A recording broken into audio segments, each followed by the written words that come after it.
Students, आज का हमारा टॉपिक है मीटर ब्रिज। और मीटर ब्रिज जो है व्हीट स्टोन ब्रिज पे आधारित है। पिछले हमने वीडियो में बताया, आप लोगों को व्हीट स्टोन ब्रिज के विषय में बताया था, जिसमें जो है ये प्रतिरोध को जो है हम लोग 4 भुजाओं में जो है डिवाइड करके एक अननोन रेजिस्टेंस को हम लोग पता करते थे। यहाँ पर भी मीटर ब्रिज के माध्यम से जो है हम लोग जो है एक अननोन रेजिस्टेंस की गणना हम लोग करेंगे। इसके लिए देखिए यहाँ पे एक स्ट्रक्चर बनाया है हमने। और इसमें एक ए बी प्रतिरोधक तार लिया गया है। ए बी प्रतिरोधक तार जिसकी 1 मीटर लंबाई है, ये इस पर लगा रहता है। जैसे आप इंस्ट्रूमेंट लेंगे मीटर ब्रिज का तो यहाँ पे स्केल बनी रहती है, और ये पूरा ए बी 1 मीटर का हमारे यानी 100 सेंटीमीटर का बना रहता है। इसके बाद यहाँ पे जो है तांबे की ब्लेड लगी है, देखिए ए डी ना, और यहाँ पे क्या तांबे की ब्लेड लगी है, एक बी जी। इसके बाद इन दोनों ब्लेड के बीच में यानी कुछ स्पेस यहाँ पे छोड़ेंगे और कुछ स्पेस यहाँ पे, एक ब्लेड हम लोग जो है लगाएंगे एफ ई एफ। एक ब्लेड हमने क्या लगाया, ई एफ। अब यहाँ से जो है बिंदु डी पे और बिंदु ई, इन दिनों के मध्य हम लोग ने क्या बना, एक रेजिस्टेंस, हमने रेजिस्टेंस बॉक्स हमने ऐड कर दिया। यहाँ पे यह क्या है हमारा, yes so far the unknown resistance, ये हमारा अज्ञात प्रतिरोध हमारा ही हो गया, ठीक है। और ई और एफ के बीच में एक संयोजक पेंच के द्वारा जो है हम लोग ये एक गैल्वेनोमीटर को ऐड करते हैं।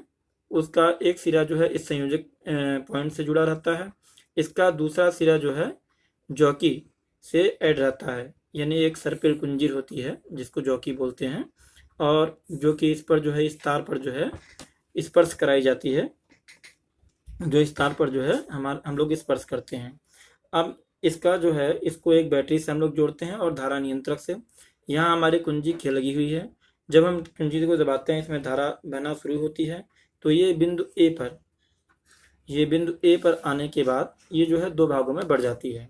पहला हमारा क्या है, एक जो है ये इस प्रतिरोधक तार में चली जाती है, दूसरा जो है ये तांबे की जो प्लेट है, ये जो ब्लेड है, प्लेट नहीं ब्लेड, ये जो है इससे होती है हमारी इस तक पहुँचती है।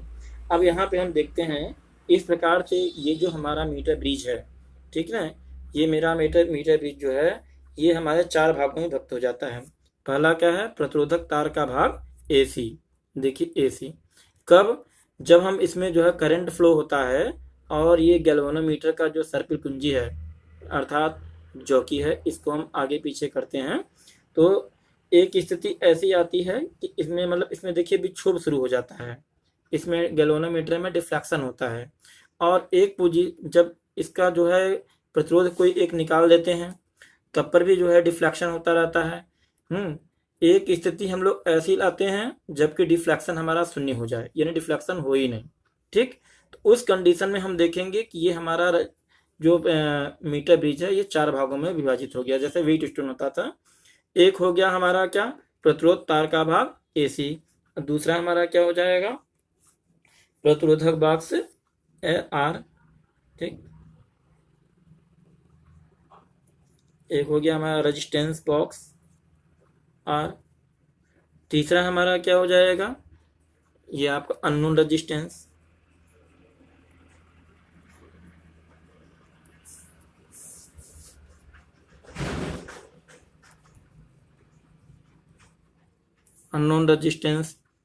यस, ठीक।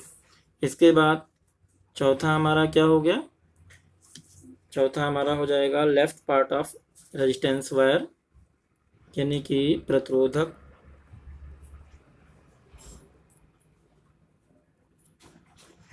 तार का भाग, प्रतिरोधक तार का भाग BC। अब ये जो 4 भुजाएं हैं हमने इसको PQRS, देखिए यहाँ पे AC को हमने क्या मान लिया, PQ माना दिखाया है इसमें, BC को हमने क्या दिखाया है, Q दिखाया है। ये ऑलरेडी अननोन रेजिस्टेंस है तो ये S हो गया, और ये नॉन रेजिस्टेंस बॉक्स है तो ये क्या हो गया हमारा R हो गया। अब प्रतिरोध बॉक्स में से मान लिया कि कुंजी, ये मान लीजिए हमने रेजिस्टेंस निकाला, उस दौरान जो है ये सर्पिल कुंजी जॉकी को हम आगे पीछे खिसका रहे हैं इस पर, ठीक। एक स्थिति हम लोग शून्य विक्षेप की स्थिति की बात हम लोग करते हैं।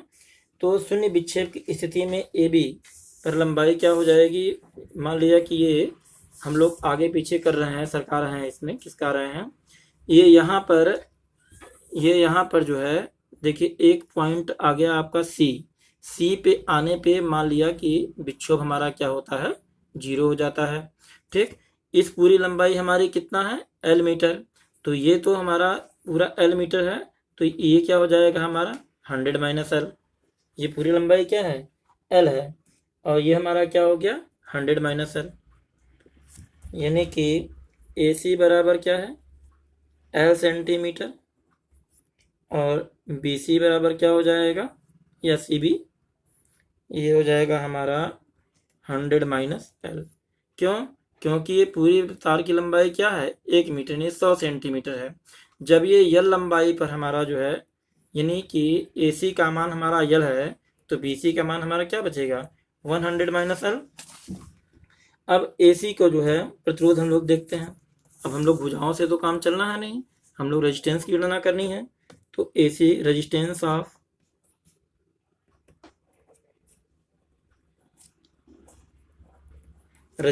Of A C equal to rho into L upon A.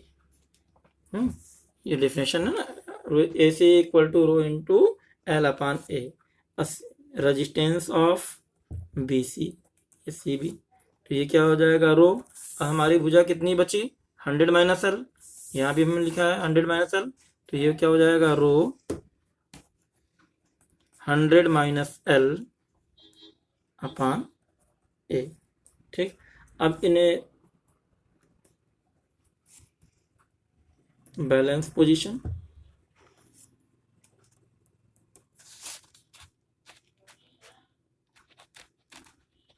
Balance की पोजीशन में क्या है हमारा, P upon Q equal to R upon S, B upon Q equal to R upon S. अब यहाँ देखिए ये ए सी क्या है हमारा, P है, तो ये क्या हो जाएगा यल।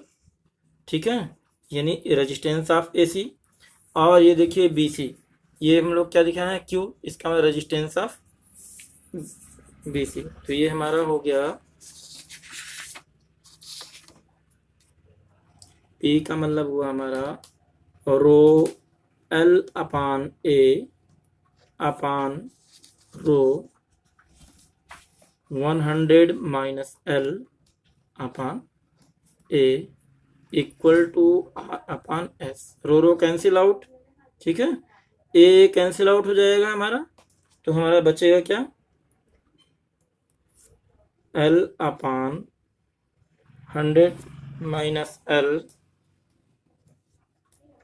100 minus L equal to R upon S. अब यहाँ पे यस बराबर आपको अननोन रेजिस्टेंस निकालना है, तो यस इक्वल टू क्या हो जाएगा हमारा, S equal to R 100 minus L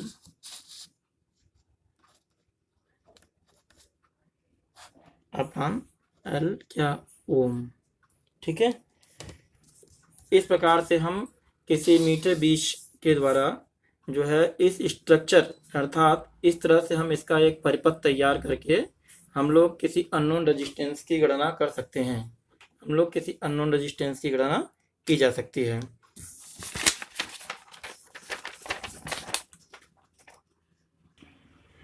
इसके पश्चात हम लोग जो है विभव मापी की बात करते हैं। विभव मापी द्वारा किसी सेल का विद्युत वाहक बल दो बिंदुओं के मध्य विभवांतर तथा सेल का आंतरिक प्रतिरोध शुद्धता से मापा जा सकता है। क्या नापा जा सकता है, आंतरिक प्रतिरोध और उसके मध्य विभवांतर, दो बिंदुओं के मध्य। अब इसके लिए हम लोग एक इंस्ट्रूमेंट यूज करते हैं, उसका नाम पोटेंशियोमीटर अर्थात विभव मापी है। ये एक आयताकार लकड़ी का बेंच होता है, इस पर जो है करीब 10 जो है लेन 1-1 मीटर की जो है 10 मीटर की तार पूरा जो है ऐसे लगा रहता है, और उस पर जो है जॉकी के माध्यम से हम उसको आगे पीछे खिसकाते हैं उस पर जॉकी को उस पर जो है खिसकाते हैं, और विक्षेप की शून्य विक्षेप की स्थिति में हम लोग जो है इसके मान को हम लोग ज्ञात करते हैं। अब देखिए यहाँ पे एक स्ट्रक्चर है, ये देखिए ये मैंने एक स्ट्रक्चर बनाया है। यहाँ पे ये देखिए आप पूरा कंबाइंड तार है ये, इस पूरे तार की लंबाई हमारी क्या है, L मीटर है। ठीक है, अब इस तरह पूरे तार की लंबाई हमारी, इसका तात्पर्य ये हुआ कि जैसे 10 हमने अभी बताया आपको कि एक रेक्टेंगुलर बेंच पे जो है उसकी 10 लेयर्स होती है, और एक पेच के द्वारा मतलब पतली जो तांबे की पेंच है उससे हमारा जो है कनेक्ट रहता है। तो इससे आपका टोटल 10 मीटर हो गया है कि नहीं। अब यहाँ पे चूंकि एक स्ट्रक्चर के माध्यम से हमें समझाना है, तो हम लोग एक मान लिया कि ये तार की लंबाई क्या है हमारा, ये हमने L मीटर ले लिया है, और इसमें हमारे दो प्रकार के हम लोग परिपथ को शो करते हैं। पहला हमारा इस परिपथ में विद्युत स्रोत E, ये देखिए विद्युत स्रोत E से तार AB की लंबाई L से स्थायी धारा बहती है। ठीक, और यह सेल के रोस्टेट से जुड़ा होता है। यह सेल के देखिए यहाँ सेल है, ये कुंजी है, ये रोस्टेट है, तो ये सेल के रोस्टेट से जुड़ा है। और इस प्रकार से सेल और RH के मध्य हम लोग प्राथमिक परिपथ बना लेते हैं, यानी ये प्राइमरी सर्किट हो गई हमारी, जिसमें क्या है कि एक E से तार AB की लंबाई L में जो है करंट फ्लो हो रहा है, जो कि जो है सैचुरेटेड करंट है, स्थायी धारा है, और इसके आधार रोस्टेट लगा करके हम लोग जो है एक प्राथमिक परिपथ बना लेते हैं। अब देखते हैं, देखिए दूसरा सेल E1 ले लिया हमने। ठीक है, दूसरे सेल E1 को एक बिंदु मुख्य परिपथ के एक सिरे, मुख्य परिपथ के, देखिए मुख्य परिपथ का ये हमारा बना हुआ था ना, तो मुख्य परिपथ का मैंने एक सिरा लिया। ये देखिए ये तार था ये, ठीक, ये लंबाई, तो ये एक परिपथ हमारा ये तैयार हो गया, और दूसरा हमने यहाँ से अटैच किया। ठीक है, E1 का एक बिंदु, ये E1 का एक बिंदु मुख्य परिपथ के एक सिरे, देखिए E1 का एक बिंदु मुख्य परिपथ के एक सिरे से, ये है ना। और इसके बाद दूसरा सिरा जो है गैल्वेनोमीटर के साथ जो है, ये देखिए जॉकी यूज की गई है, एक सर्पिल कुंजी से जो है हम लोग अटैच किए हैं, और यही जॉकी जो है इस पे आगे पीछे खिसका करके विक्षेप की स्थिति को हम लोग टेकअप करते हैं। ठीक है, अब यह इस प्रकार से ये हमारा क्या हो गया, हमारा ये सेकेंडरी सर्किट तैयार हो गई। अब माना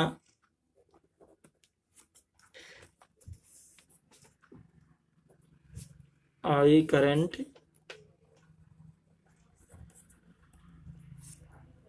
इन, ये ध्यान दीजिएगा ये स्थायी धारा है, सैचुरेटेड करंट है। ठीक,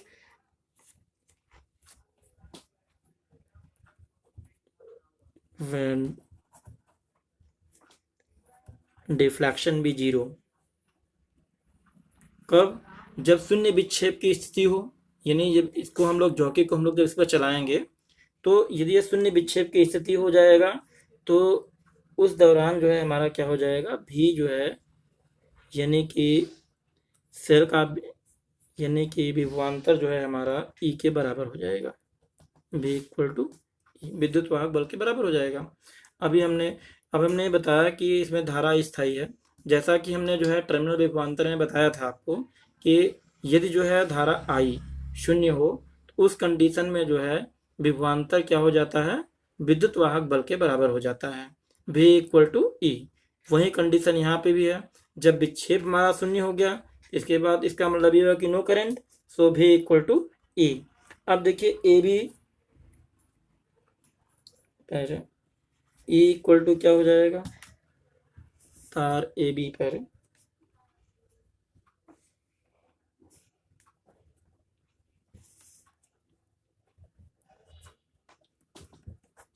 लगा विभव, E बराबर क्या हो जाएगा हमारा, L रो I। AC बराबर हमारा क्या हुआ, L। देखिए ये हमारा क्या है, AC है, ये पूरा जो है हमने इसको पूरा मान लिया L। अब देखिए यहाँ पे समझाने के लिए अब जैसे हमने 10 लेयर बताया था ना, 10 मीटर, उसको हम लोग एक संक्षेप में लेते हुए इसको पूरा एल मीटर मान के हमने जो है इसको समझाया है। अब यहाँ पे देखिए ये पॉइंट सी है हमारा, जहाँ पे जॉकी को लाने पर डिफ्रैक्शन गैल्वेनोमीटर का हमारा जीरो हो जाता है, यानी शून्य विक्षेप की स्थिति हो जाती है। तो ये मान लिया कि AC की लंबाई हमारी क्या है, L है, AC बराबर L।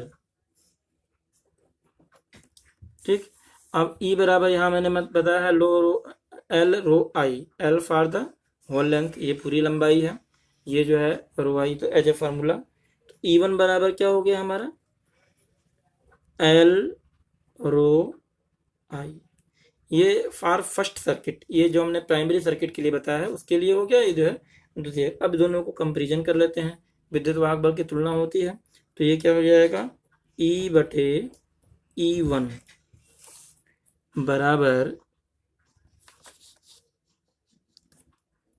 अब इसको क्या है, L रो आई बटा L रो आई, ये कट गया हमारा, क्या बचा, L बटा L। E1 बराबर क्या हुआ,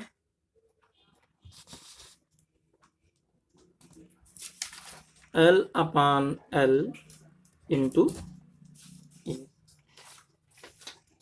इसका तात्पर्य ये हुआ कि विभवमापी के तार यानी कि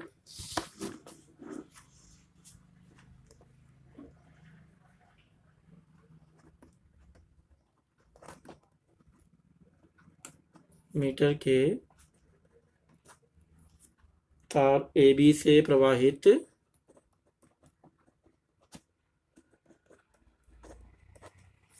धारा के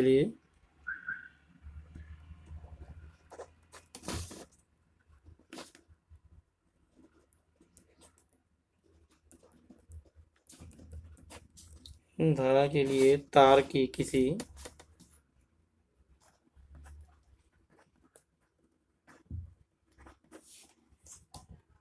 लंबाई का